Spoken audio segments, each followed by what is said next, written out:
आप देख रहे हैं एबी स्टार न्यूज। आपके साथ मैं अंजलि आप सभी का स्वागत करते हो हमारे इस बुलेटिन हमारी देवभूमि में। खबर चमोली से सामने आई है, जहां पर सूबे के मुख्यमंत्री पुष्कर सिंह अपने एक दिवसीय दौरे पर हैं। वहीं आपको बता दें कि चमोली पहुंचने पर भाजपा के कार्यकर्ताओं ने मुख्यमंत्री का फूल मालाओं से स्वागत किया है। पीजी कॉलेज गोपेश्वर के जिम हॉल में आयोजित बीजेपी युवा मोर्चा की कार्य समिति की बैठक में मुख्यमंत्री ने शिरकत की। वहीं अपने बीच युवा मुख्यमंत्री को पाकर के भाजपा के युवा कार्यकर्ताओं में खासा जोश भी देखने को मिला। मुख्यमंत्री ने कार्यकर्ताओं को संबोधित करते हुए युवाओं को पार्टी की रीढ़ भी बताया है। आगामी विधानसभा चुनाव को देखते हुए उन्होंने पार्टी कार्यकर्ताओं में उत्साह भी भरा। वहीं उन्होंने इस कार्य समिति की बैठक से युवाओं का आह्वान करते हुए कहा कि जन जन तक सरकार की जन कल्याणकारी योजनाओं को पहुंचाना है ताकि सभी को इसका लाभ मिल सके। वहीं कॉलेज के सभागार में आयोजित जनता दरबार में भी उन्होंने जनता की समस्याओं को सुना है और साथ ही मौके पर अधिकारियों को समस्या के निराकरण करने की भी बात कही है। हरिद्वार के भगत सिंह चौक पर रानीपुर विधायक आदेश चौहान ने स्वच्छ अभियान को लेकर के साइकिल रैली को हरी झंडी दिखाकर शुभारंभ किया है। आपको बता दें कि आजादी का अमृत महोत्सव कार्यक्रम के तहत ही भारत की स्वतंत्रता की 75वीं वर्षगांठ के अवसर पर साइकिल रैली हरिद्वार से भगत चौक से शुरू हुई थी। इस रैली को रानीपुर विधायक आदेश चौहान ने हरी झंडी दिखाकर रवाना किया है। वहीं उन्होंने जानकारी देते हुए बताया कि प्रधानमंत्री नरेंद्र मोदी के आह्वान पर साइकिल रैली का आयोजन किया गया है। आदेश चौहान रानीपुर विधायक ने बताया है कि पूरे देश में आजादी के तहत ही महोत्सव साथ ही रैली का आयोजन किया जा रहा है और हरिद्वार में भी संस्थाओं के द्वारा व साथ ही युवाओं और खिलाड़ियों के द्वारा साइकिल रैली का आयोजन किया गया है, जिसके लिए उन्होंने सभी संबंधित अधिकारियों को शुभकामनाएं व साथ ही बधाई भी दी है।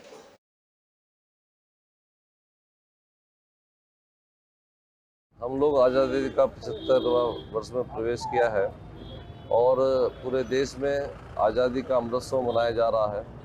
इस अवसर पर हमारे यशस्वी प्रधानमंत्री नरेंद्र मोदी जी के आह्वान पर अपने युवा खेल विभाग, रेड क्रॉस और अन्य संस्थाओं के द्वारा आज यहाँ स्वच्छता अभियान को मिशन के रूप में जन जागृति के लिए साइकिल रैली का आयोजन किया गया है और मैं इस अवसर पर पूरे विभागीय अधिकारियों को सबको बधाई देता हूं कि बहुत ही सुंदर आयोजन है और निश्चित रूप से इस तरह के कार्यक्रम से लोगों के अंदर जागरूकता आएगी और हम अपने आसपास का वातावरण स्वच्छ और निर्मल बनाने में 7 दिनों तक चलने वाला 45वां कुंजापुरी पर्यटन एवं साथ ही विकास मेले अपने शबाब पर है। वहीं सांस्कृतिक से लेकर के विभिन्न खेलों के आयोजन के लिए प्रदेश भर में प्रसिद्धि पाया जाता है। आपको बता दें कि कुंजापुरी पर्यटन विकास मेले में सांस्कृतिक और विभिन्न खेलकूद प्रतियोगिता का भी आयोजन किया गया था।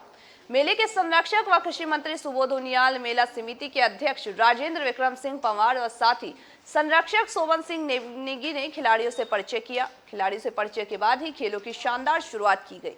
मेले के आयोजित होने वाले 19 खेलों में आज का मुख्य आकर्षण 21 किलोमीटर की दौड़ रही, तो वहीं वॉलीबॉल और साथ ही कबड्डी की प्रतियोगिता भी रही। कबड्डी प्रतियोगिता में विजेता को 51,000 तो वहीं उप विजेता को 31,000 की नगद राशि दी गई। आपको बता दें कि 21 किलोमीटर की दौड़ में रानी पोखरी के जॉनी ने प्रथम लिया। वहीं साथ ही आपको बता दें कि इस कार्यक्रम के आयोजन में यह मेला बच्चों की प्रतिभा को निखारने के लिए किया गया, ऐसा उन्होंने कहा। आपको बता दें कि जहां पर प्रदेश के मुख्यमंत्री समेत राज्यपाल भी उपस्थित रहे। पर्यटन विकास मेला जो यहाँ पर है, इसकी शुरुआत वर्ष 1974 में तत्कालीन जिलाधिकारी SS पांकी द्वारा इसकी शुरुआत की गई थी और तभी से मेला बड़े भव्य तरीके से मनाया जाता है। माँ कुंजापुरी जो ये प्रसिद्ध सिद्धपीठ है, उसके नाम से हम ये पर्यटन विकास मेला यहाँ पर आयोजित करते हैं। इस मेले में विभिन्न प्रकार की इंडोर और आउटडोर प्रतियोगिताएं होती हैं और सांस्कृतिक कार्यक्रमों का आयोजन होता है। तमाम उत्तराखंड से और उत्तराखंड के बाहर से भी प्रतिभागी इस आयोजन में यहाँ पर भाग लेते हैं। कुंजापुरी मंदिर पर्यटन समिति में मेला आयोजित किया गया था, जिसमें विभिन्न प्रकार के सांस्कृतिक कार्यक्रम आयोजन किए गए थे, जिसमें 21 किलोमीटर के हाफ मैराथन का आयोजन किया गया था, जिसमें मैंने प्रथम स्थान प्राप्त किया है। मुझे ये दौड़ करके बहुत अच्छा लगा और अपने आप में गर्व महसूस हो रहा है। क्या बनना चाहते हो आगे? मैं आगे आर्मी में भर्ती होकर देश की सेवा करना चाहता हूँ। मेरा नाम ममता है। आज नरेंद्र नगर कुंजापुरी मेले की हाफ मैराथन थी 21 किलोमीटर की। हमने यहाँ इस मैराथन में हमने भाग लिया, जिसमें मैं महिलाओं में आम आदमी पार्टी ने उत्तराखंड में सरकार बनने पर बिजली फ्री करने की पहली गारंटी के बाद ही दूसरी गारंटी के रूप में रोजगार अधिकार सभा में रोजगार उपलब्ध कराने की बात कही है। बात कहते हुए रोजगार गारंटी कार्यक्रम की शुरुआत भी कर दी है। इस कार्यक्रम के तहत ही डोईवाला विधानसभा के केशवपुरी में दिल्ली के विधायक व उत्तराखंड आप प्रभारी दिनेश मोहनिया ने कार्यक्रम में बेरोजगारी की रोजगार गारंटी के रजिस्ट्रेशन कार्य का शुभारंभ किया। उन्होंने कहा कि उत्तराखंड में आम आदमी पार्टी की सरकार बनने पर घर घर रोजगार दिया जाएगा और साथ ही रोजगार दिए जाने तक हर महीने 5,000 बेरोजगार भत्ता भी दिया जाएगा। 6 महीने में 1 लाख सरकारी नौकरी दी जाएगी। वहीं नौकरियों में उत्तराखंड वासियों को 80% आरक्षण देने की भी बात कही है। माननीय अरविंद केजरीवाल जी ने घोषणा की थी कि उत्तराखंड में प्रत्येक बेरोजगार युवा को हम सब आम आदमी पार्टी की सरकार बनते ही नौकरी देंगे और जब तक उनको नौकरी नहीं मिलती तब तक 5,000 रुपये भत्ते के रूप में देंगे। उसी प्रक्रिया को आज हम शुरू कर रहे हैं डोईवाला विधानसभा में और रजिस्ट्रेशन कार्ड जो है, जो गारंटी कार्ड है, वो हम प्रदान कर रहे हैं लोगों को, जिसमें कि उनका रजिस्ट्रेशन हो रहा है और साथ ही साथ जो भी व्यक्ति इस कार्ड को बनाएगा उसको जॉब में भी साथ ही साथ जो भत्ता है। रुद्रप्रयाग के जखौली में बनने वाले सैनिक स्कूल की आस फिर से धूमिल होते हुए नजर आ रही है। आपको बता दें कि अब केंद्र सरकार ने इस विद्यालय निर्माण के लिए बजट देने से साफ इंकार कर दिया है। ऐसे में सैन्य क्षेत्र में भविष्य की उम्मीदें पाले हजारों युवा मायूस है।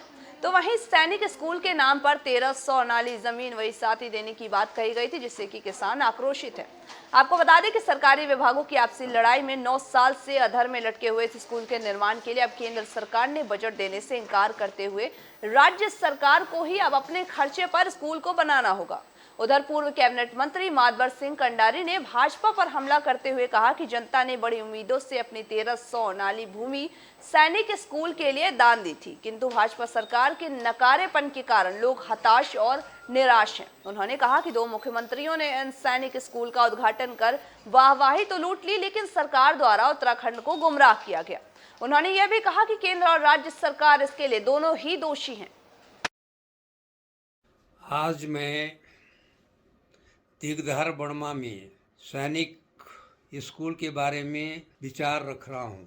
क्षेत्रीय जनता ने सैनिक स्कूल खोलने के लिए अपने निःशुल्क भूमि दी ताकि यहाँ पर सैनिक स्कूल खोले, किंतु लंबा समय व्यतीत हो गया, इस विद्यालय को नहीं खोला जा रहा है।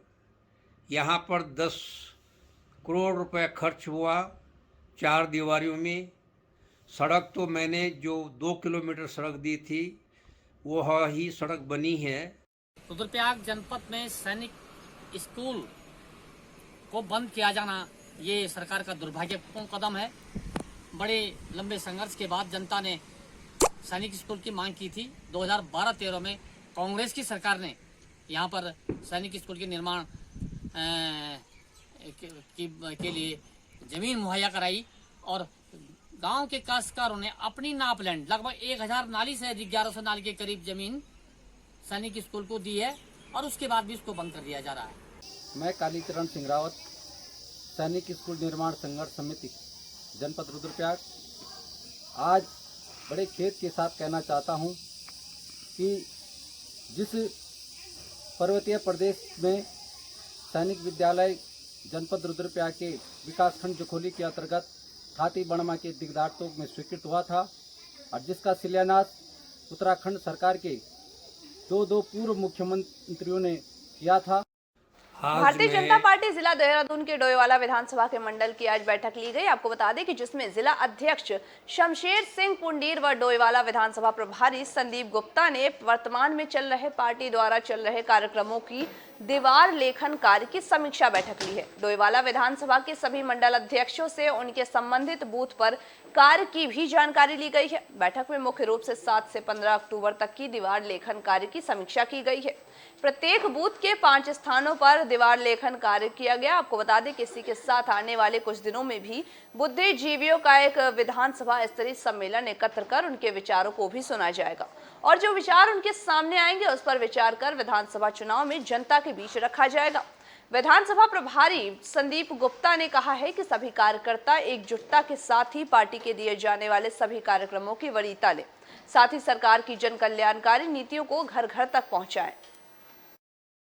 का जो मुख्य लक्ष्य है अब की बार 60 के पार का जो नारा प्रदेश नेतृत्व ने दिया हुआ है, तो भारतीय जनता पार्टी का प्रत्येक कार्यकर्ता आशान्वित है, उत्साहित है कि अपनी पार्टी को पिछले लक्ष्य से ज़्यादा सीटों को जिताने के लिए प्रत्येक कार्यकर्ता बूथ स्तर पर जो पार्टी के दिए हुए कार्य हैं, जैसे बूथ लेखन का कार्यक्रम है आज, जिसका मेगा इवेंट हमारे कार्यकर्ता कर रहे हैं 7 तारीख से 15 तारीख तक के बीच, जो बूथ लेखन प्रत्येक बूथ में होना है।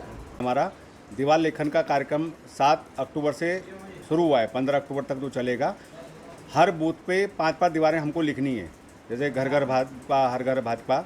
तो आज उसका बड़ा इवेंट है हमारा कि सब जगह हम बहुत बड़ी मात्रा में हर बूथ पे आज उसको लिख रहे हैं। तो उसी के तहत आज का ये हमारा कार्यक्रम था, जिसमें हमारे चारों मंडल अध्यक्ष हमारे यहाँ पर आए हैं, क्योंकि भारतीय जनता पार्टी कार्यकर्ता आधारित पार्टी है और कार्यकर्ताओं के बल पर ही आज भारतीय जनता पार्टी इतनी बड़ी पार्टी बनी है। और भारतीय जनता पार्टी एक ऐसी पार्टी है जिसमें कार्यकर्ता भी एक प्रधानमंत्री बन सकता है, एक मुख्यमंत्री। पौड़ी के सियाचिन में तैनात 57 बंगाल इंजीनियर के जवान विपिन सिंह गुस्साई, आपको बता दें कि सियाचिन में अपनी सेवा देते हुए शहीद हो गए थे। तो वहीं विपिन अभी महज 24 वर्ष के ही थे, जो कि सियाचिन में अपनी सेवा देते हुए शहीद हो गए। शहीद विपिन गुस्साई मूल रूप से पौड़ी जिले के धारकोट गांव के रहने वाले थे। वहीं आपको बता दें कि शहीद की शहादत पर प्रदेश के उच्च शिक्षा व स्वास्थ्य मंत्री धन सिंह रावत ने सोशल मीडिया के जरिए विपिन गुस्साई के शहीद होने पर अपनी संवेदना और दुख भी व्यक्त किया है। विपिन सिंह के शहीद होने की खबर सुनकर ही परिवार और गांव वालों में शोक की लहर छाई हुई है। वहीं आपको बता दें कि विपिन सिंह के पिता भी सेना से ही सेवानिवृत्त थे और उनके बड़े भाई भी बंगाल इंजीनियर के पद में तैनात हैं। तो वहीं विपिन गुस्साई के शहीद होने पर भाजपा के जिला अध्यक्ष पौड़ी संपत सिंह रावत और साथ ही ब्लॉक प्रमुख पाबो रजनी रावत ने भी अपनी संवेदना शहीद के प्रति व्यक्त की है। ब्लॉक प्रमुख प्रभाव रजनी रावत ने सरकार से शहीदों की सुरक्षा के लिए कड़े कदम उठाने की मांग की है। तो वहीं पूनम टमटा ने भी शहीद के परिवार और शहीद की शहादत पर दुख प्रकट करते हुए परिवारों को धैर्य बनाए रखने की कामना की है। पौड़ी जिले के विकासखंड पाबो के धारकोट गांव में एक जवान शहीद हुए हैं और ये हम सब के लिए बहुत ही दुखद है। पूरे प्रदेश में इसकी वजह से शोक लहर है और मैं जो हूँ उनकी आत्मा की शांति के लिए प्रार्थना करती हूँ। उनके परिवार वालों को संयम रहे और हिम्मत दे भगवान, ऐसी प्रार्थना करती हूँ। हमें बहुत ही खेद है कि इस तरीके से लगातार बार तीसरी बार विकासखंड पाबो में तीसरा जवान शहीद हुआ है। आज मन बहुत दुखी है। आज विपिन सिंह गुसाई जो कि धारकोट पाबो श्रीनगर विधानसभा के जनपद पौड़ी के निवासी थे, आज उस सियाचिन ग्लेशियर में देश की रक्षा करते करते वीर गति को प्राप्त हुए हैं। मैं उनको अपनी श्रद्धांजलि देता हूं और इस वीर सुपूत को भगवान से प्रार्थना करता हूं कि अपने श्री चरणों में उनको उसको स्थान दे।